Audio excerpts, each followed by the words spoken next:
Hello again, and in this short video, I'm just going to explain what was the importance of jazz music. You might have heard jazz music. You're going to listen to it here, one song after this video.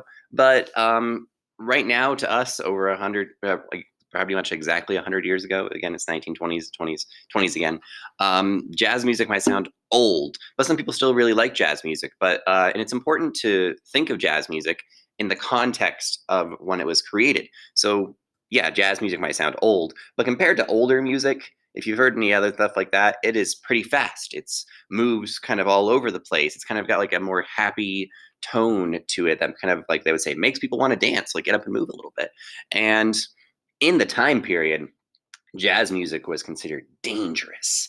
It was almost like you might be a little young for this, but like how hip hop was treated when it first came out, or how some people would think about like heavy metal music or rock music. Essentially, they called it was the devil's music, is what it was, created by, of course, you got to think about it. It was created by black people. Black people made jazz, just like black people made rock and roll and hip hop. Hey, but so that connection to black people was saying that racists didn't like jazz because it was black people music. But of course, jazz was pretty, compared to everything else out there, pretty the best music there was. It was fast, it was fun, it was played in these speakeasy clubs, so it was like almost illegal.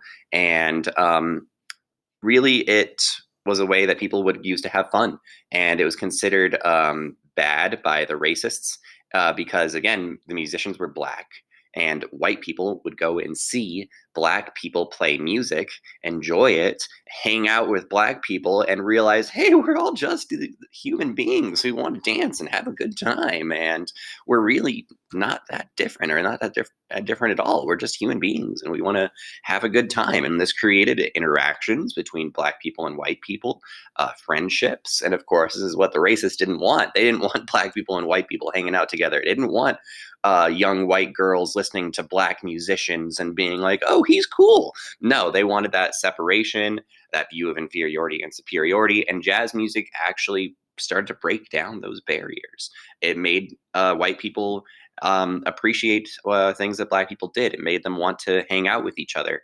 And again, music was a big driving force in society, and jazz music was a major thing in the 1920s. People still listen to it today.